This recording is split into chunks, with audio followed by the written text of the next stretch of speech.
Senhor presidente, boa noite a todos os senhores e senhoras deputados e deputadas. Ao cumprimentá-lo, até pela sua brilhante condução dessa comissão, Vossa Excelência tem tratado todos com uma grande fineza, muita educação, com muita democracia, merece de todos nós reconhecimento pela condução que Vossa Excelência tem tido nesse trabalho, bem como toda a sua equipe, e assim vai ser sempre lembrado na nossa história. Eu quero começar esta minha fala, dividindo ela em duas partes. Eu vou fazer ela primeiro num apanhado histórico do momento que nós estamos vivendo no país, e depois eu vou falar exatamente sobre o processo do impeachment, na qual nós estamos enfrentando como comissão e a posteriori no plenário.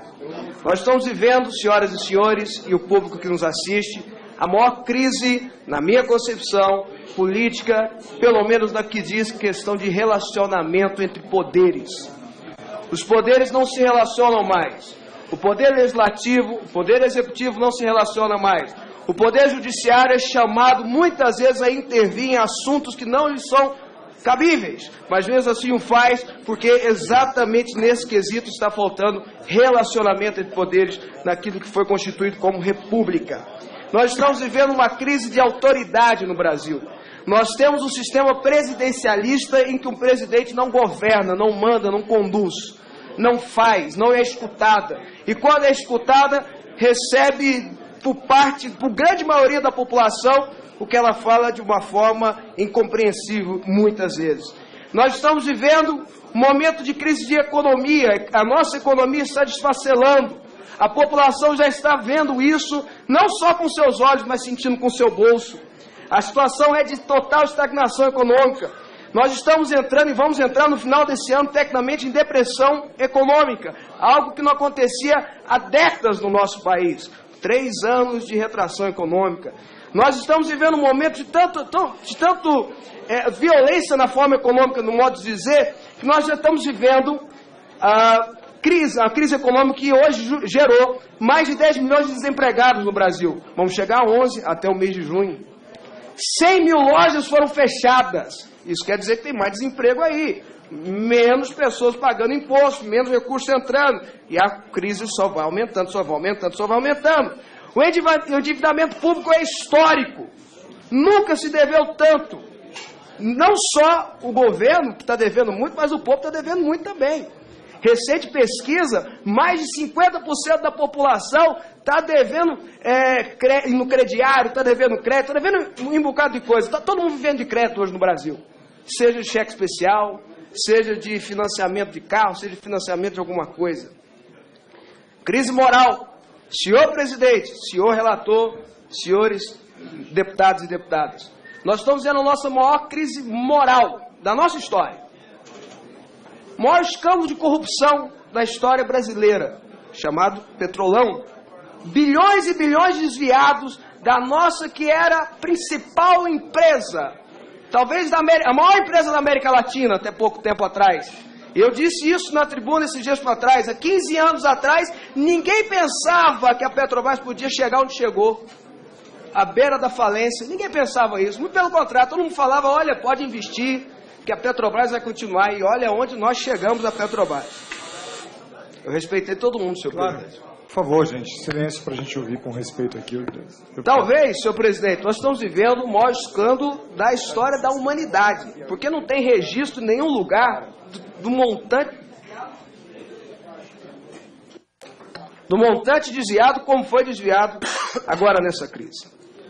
E aí, nós chegamos aqui, o processo chega a essa casa com uma denúncia apresentada por 3 brilhantes juristas, Janaína Pascoal, Miguel Reale Júnior e Hélio Bicudo, nos seus altos 90 anos, fundador do PT, do Partido dos Trabalhadores.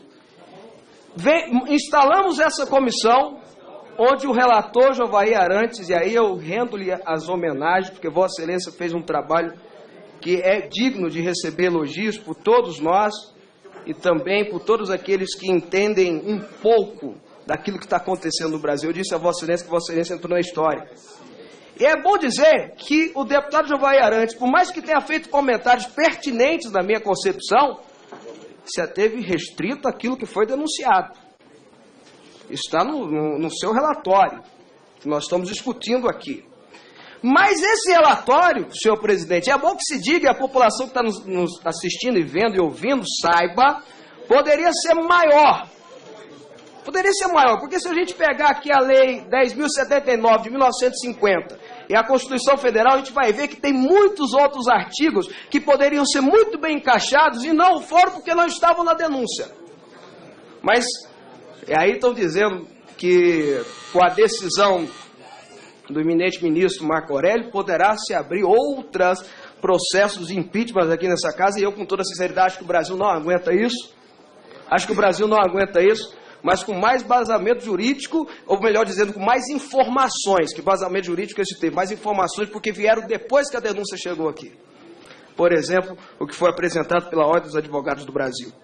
E aí é bom a gente lembrar algumas frases importantes, pelo menos alguns textos importantes. Nós temos um jurista brasileiro que é respeitado por todos, que é Ives Gandra, e ele fala, eu peguei uma frase aqui de um parecer que ele deu, a demonstração da lesão ao cidadão, no caso a Petrobras, ou a sociedade como todo, pagadora de tributos e acionista através da União da referida estatal, é suficiente para conformar a aplicação do dispositivo infraconstitucional de crime contra a probidade da administração, estatuído no artigo 9º, inciso 3º, da Lei 10.079, essa lei que eu acabei de falar.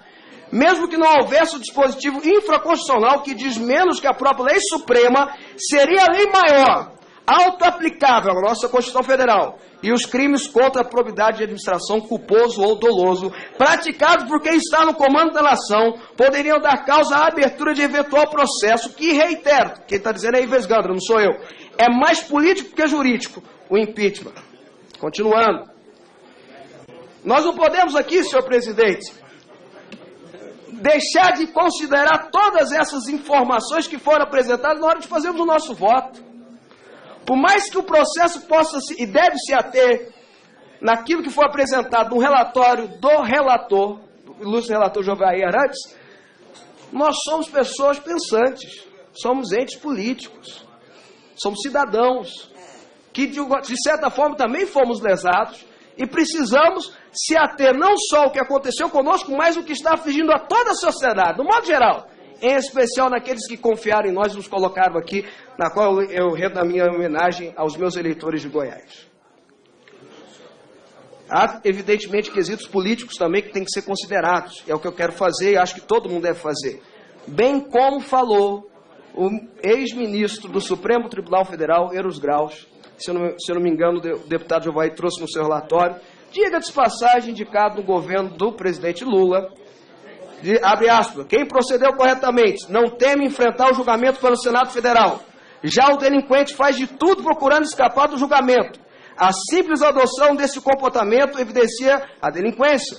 Quem está falando é Eros Graus. Em suma, a conduta tendente a impedir o estrito e rigoroso cumprimento que se dispõe à Constituição do Brasil, substância desabrida, confissão da prática de crime de responsabilidade pelo presidente da República. Cai como uma luva, no caso, a afirmação de quem não deve não teme. Apenas o delinquente esbraveja, grita, buscando encontrar o apoio para evitar que a Constituição... Por favor, para. Por favor. Eu não estou entendendo. Para o tempo.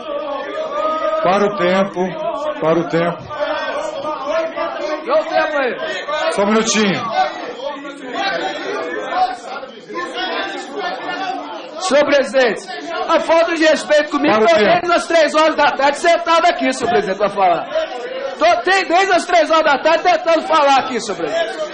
Ouvi a todos.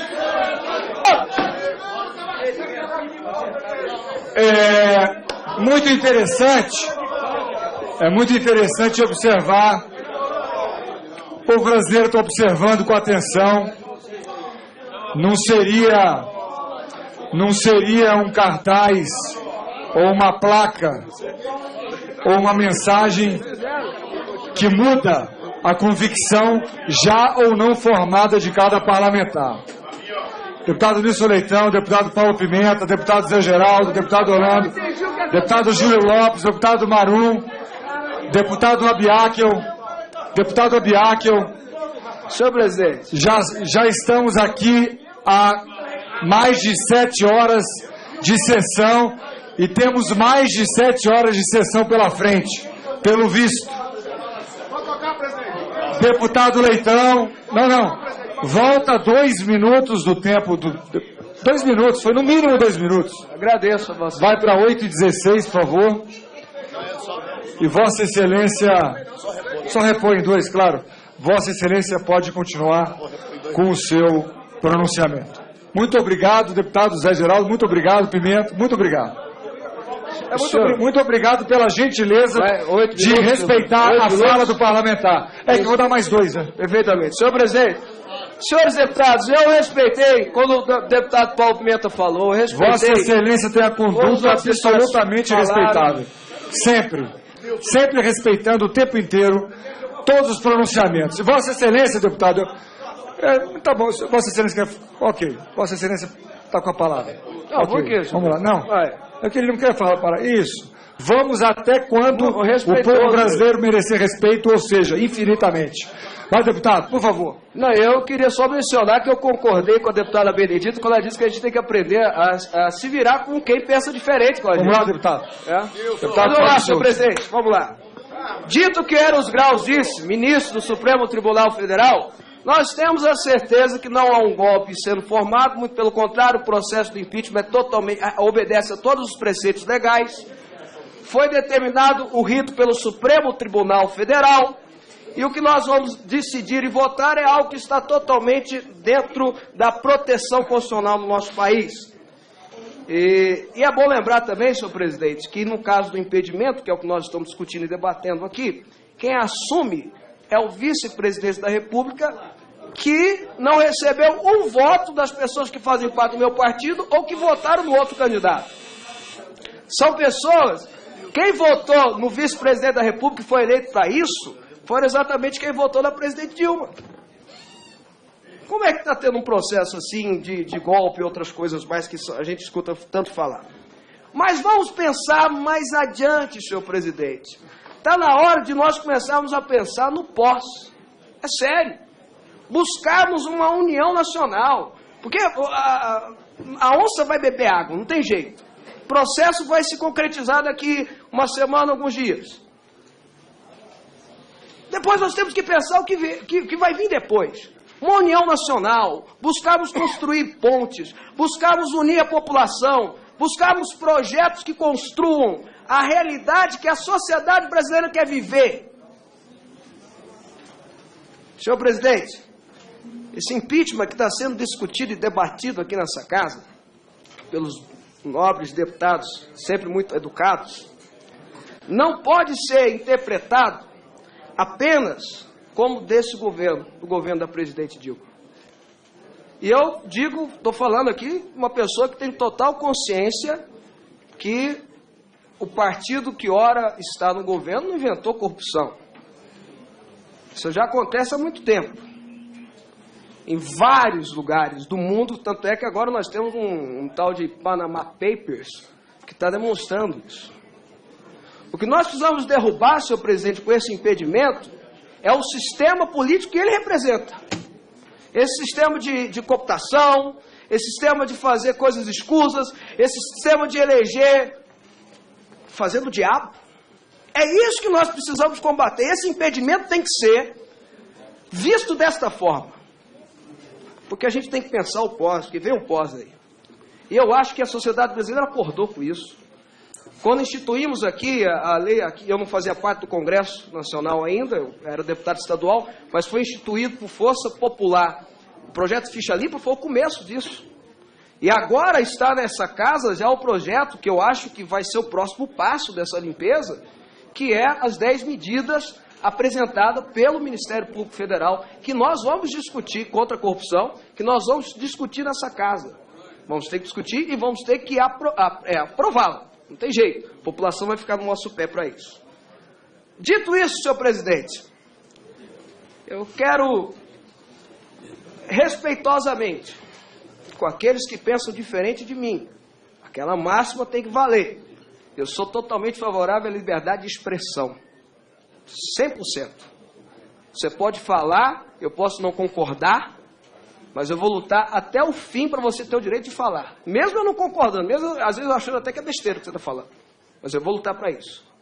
Respeitosamente, mesmo sabendo que alguns deputados vão divergir da minha opinião, eu darei meu voto a esse relatório favorável. Favorável ao impedimento da presidente Dilma. Favorável ao impeachment. Favorável, senhor presidente, a um futuro. Pelos meus filhos, que eu amo de paixão. Aliás, não morro de paixão por partido, por ninguém. Eu não morro de paixão pelos meus filhos e pela minha mulher, mais ninguém. Senhor presidente, acho que convergimos. Eu vi uma expressão. Aliás, muitos aqui citaram o nosso mestre, o Senhor Jesus. E eu queria citar uma frase que ele deu. Até Vossa Excelência está com as Sagradas Escrituras aí o tempo todo. Eu percebi que Vossa Excelência o tempo todo esteve com ela aí. Ele, na sua pregação, nas bem-aventuranças, lá no Evangelho de Mateus, ele fala que bem-aventurados são aqueles que têm fome e sede de justiça. Sermão da Montanha. Fome e sede de justiça, porque serão fartos.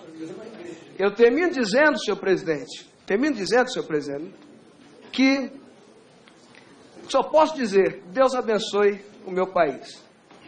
E que o sol da justiça brilhe nos 4 cantos dessa nação, em todos os estados, levando-nos como Congresso Nacional a construir um país melhor. Pelo sim, pelo impedimento, senhor presidente.